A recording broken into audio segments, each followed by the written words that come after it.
আসসালামু আলাইকুম রহমতুল্লাহি অবরাকাতু।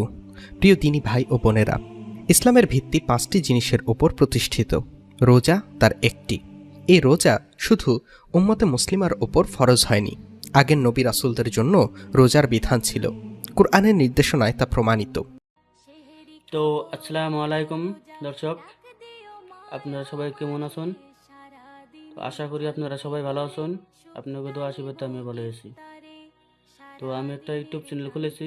ইউটিউব চ্যানেলটার নাম হলো এবি ইসলামিক টিভি, এবং কি এই চ্যানেলে কেবল ইসলামিক ভিডিও দেওয়া হবো। তো আশা করি আপনারা সবাই চ্যানেলটা সাবস্ক্রাইব করে যাবেন, সাথে লাইক কমেন্টও করে যাবেন। তো যেহেতু নতুন চ্যানেল, এটাই আমার প্রথম ভিডিও। তো যেহেতু রমজান মাস চলতেছে, তাই রমজান মাস নিয়ে একটা ভিডিও হবো, প্রথম ভিডিওটাই। যেহেতু রমজান মাসের রোজা ফরজ করা কেবল আমাদের জন্যই হয়েছিল, না বিশেষ কোনো নবীদের জন্য করা হয়েছিল, বা কোন নবীর উসিলায় এই রমজান মাসটা আমাদের মাঝে আসলো, বা কোন নবীর দিনে গুণে শুরু হইল, বা পৃথিবীর শুরুর গুণে রমজান মাসটা আসলে আসল কিনা, সেটাই আজকে আমরা জানবো। তো আশা করি ভিডিওটা দেখবেন পুরোপুরি। তো শুরু করা যাক। আসসালামু আলাইকুম রহমতুল্লাহি অবরাকাতু। প্রিয় দিনী ভাই ও বোনেরা, ইসলামের ভিত্তি 5টি জিনিসের ওপর প্রতিষ্ঠিত। রোজা তার একটি।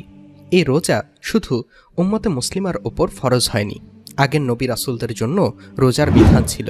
কুরআনের নির্দেশনায় তা প্রমাণিত। কিন্তু দুনিয়ার প্রথম কে রোজা রেখেছিলেন বা এর সংখ্যা কত ছিল, এর সব কিছু নিয়েই থাকছে আমাদের আজকের আলোচনা। এই ভিডিওটি না টেনে সম্পূর্ণ দেখার অনুরোধ রইল। চলুন তাহলে মূল আলোচনা শুরু করা যাক। মহান রব্বুল আলামিন আল্লাহ তাআলা আমাদের ওপর রমজানের রোজা ফরজ করেছেন। রোজা শুধু আমাদের ওপর ফরজ করেছেন তা কিন্তু নয়, বরং আমাদের পূর্ববর্তী সবার ওপরই রোজার বিধান ছিল।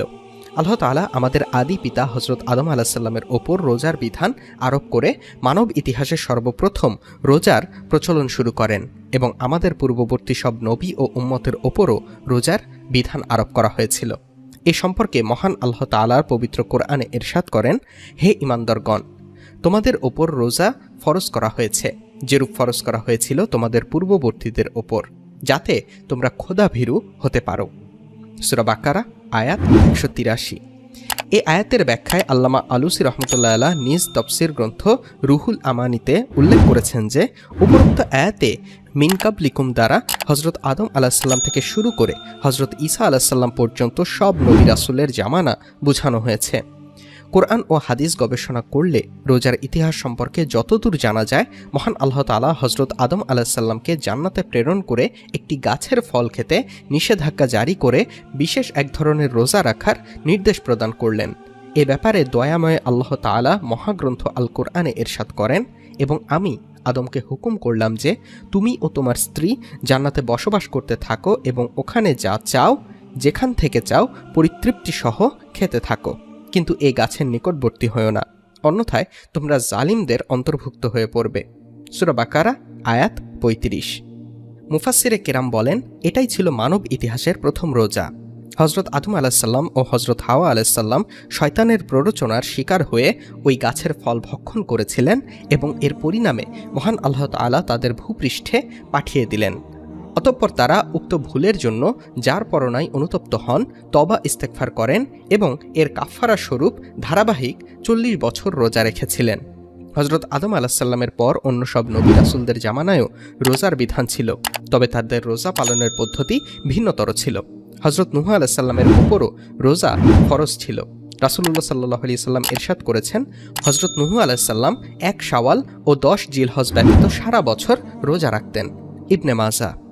হজরত মুসা আলাহিসাল্লামের ওপর তাওরাত কিতাব অবতীর্ণ হওয়ার আগে তিনি 30 বছর রোজা রেখেছিলেন।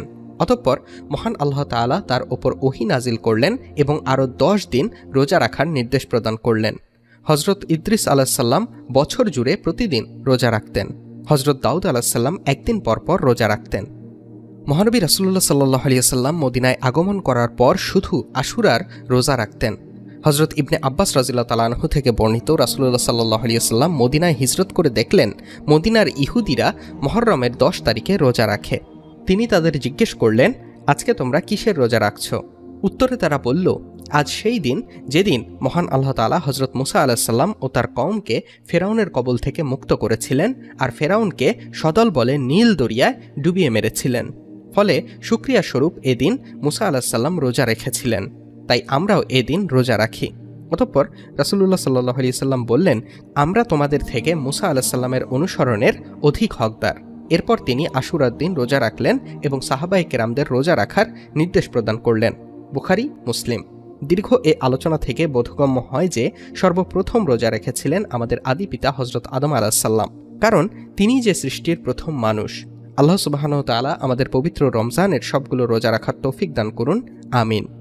প্রিয় আলোর পথের যাত্রীর ভাই ও বোনেরা, আপনাদের জন্য আজকের প্রশ্ন, পবিত্র কোরআন নাজিল হয় কোন মাসে? জানিয়ে দিন আমাদের কমেন্ট বক্সে। ভিডিওটি ভালো লাগলে একটি লাইক দিন ও যত পারেন শেয়ার করুন। আমাদের চ্যানেলটি যদি এখনও সাবস্ক্রাইব করে না থাকেন তবে সাবস্ক্রাইব করে পাশে থাকা বেল বাটনটি আলতো করে চেপে রাখুন। আল্লাহ হাফিজ।